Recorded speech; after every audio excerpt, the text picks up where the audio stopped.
This is a blow-up. When the pictures were being taken back, and most of these were shot in 75 and 76, by the way. The pictures, the agencies, the CIA, and most of the intelligence community were very fascinated by this when it was going on. This is actually a computer blow-up. It's a process picture. It's been digitized back in the 70s by a CIA office in Zurich, Switzerland. They were trying to understand the propulsion systems or learn something about them from these things. And this was one of the pictures they chose. Billy really didn't get that close to the ship. It's just been enlarged and filled in. But it makes a very dramatic looking picture. For those of you who might be slightly scientifically oriented, let me give you a crash course. See this bar right here? This is a very important factor in what makes this ship work.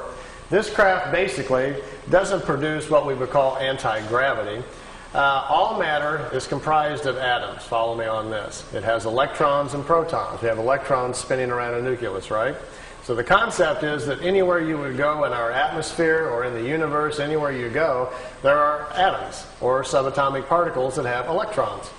Well, as long as you've got electrons around, one of these things will work. This device actually is designed so it will swim within electrons. That's what it's doing. Here's what happens.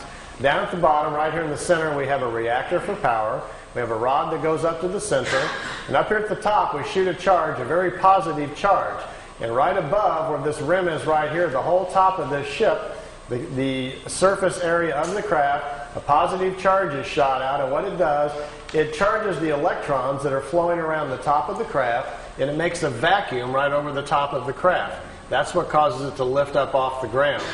Because down in the bottom, out in this area down here, the charge is all different. There's a negative charge put out by the reactor down here. There are 3 capacitors on the bottom, 120 degrees apart. When the capacitors fire, a negative charge goes out the bottom, but the capacitors do not work if the craft is too close to the ground. The planet itself grounds out the charge of the capacitors. So they have to lift it off the ground before they can have the capacitors charged up. So that's the purpose of the vacuum at the top. And this right across here is an interesting kind of metal which separates the positive charge from the negative charge, because the surface of the craft is highly charged by this intense field that's going on. So you have to separate the two.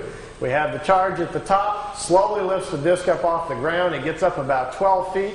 The capacitors down at the bottom, there are 3 of them in a triangle form down at the bottom, charged up. As soon as they kick in, the flow of electrons then moves down the side of the ship, gets out to the edge, and electrons have a very peculiar nature. They will not turn a corner.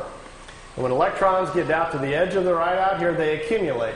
And this accumulation, as soon as the charge gets high enough and they accumulate to a certain point, a field goes all the way around the craft, and that's what you see glowing tonight if you see a disk. When the field gets up to a certain frequency, voila, we've got propulsion.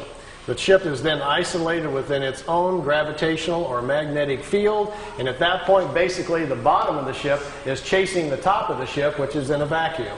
And you've got a way to move a craft around. Now, if you accelerate that with a tremendous energy force they have within the reactors inside, which, by the way, are no bigger than the size of a football, it's an implosion system with no radioactivity. You can put your hand on it while they work. They're very small. That creates a strong enough energy field that you can move around anywhere you want to go.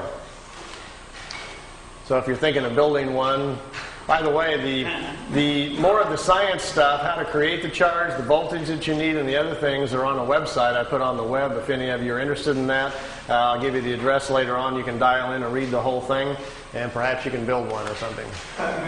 If you do, bring it to the next shift meeting, and we'll all go for a ride. This is building some landing tracks.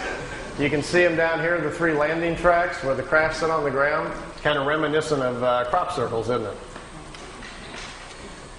Here Billy's got his tripod out in the foreground, and the crafts are off in the background.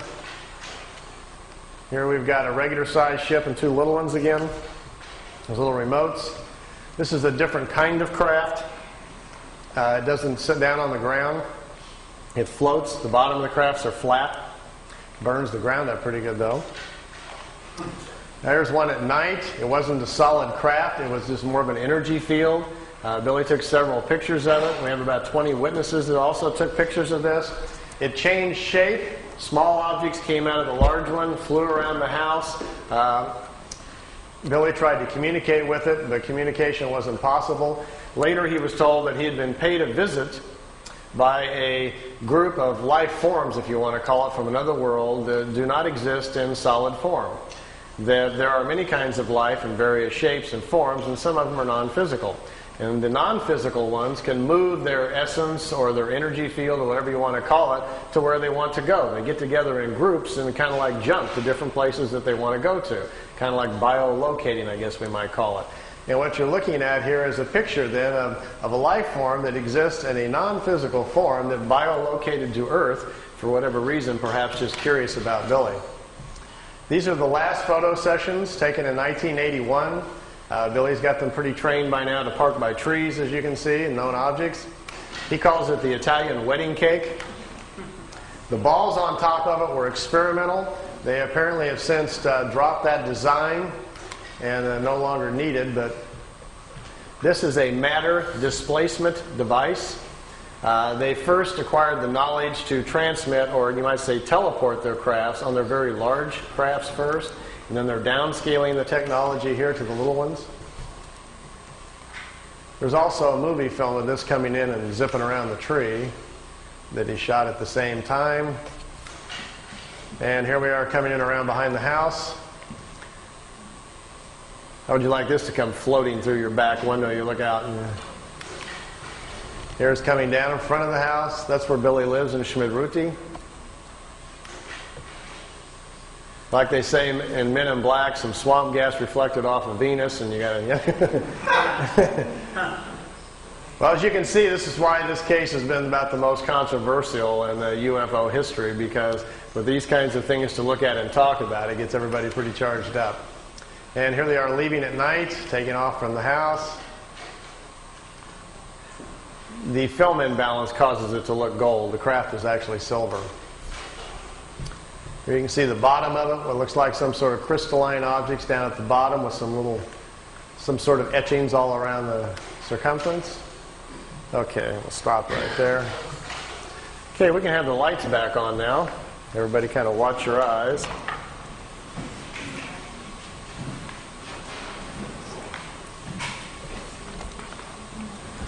We're back. Meier's contacts went on till 78, ended in October 78. The time I got there, they were pretty much all over. But I didn't go there really to see the ships. My own personal interest really was what we might be able to learn from these folks. You know, it's not going to be that far, probably in the too distant future, maybe sometime within the next 50 years, they are going to land on the White House lawn, or somebody's going to. And we're going to have open commerce with life forms from other places. We are going to meet the family man in the universe sometime. It's going to happen sometime in the future, probably when, after we've gone through some changes and grown up a little bit and got more responsible as a planet, somebody will probably decide, okay, it's time perhaps to make connection with us. These Pleiadians, anyway, say they're not quite ready to do that and think we're really several hundred years away from that before they are interested in any kind of open commerce. And I asked Billy, I says, why?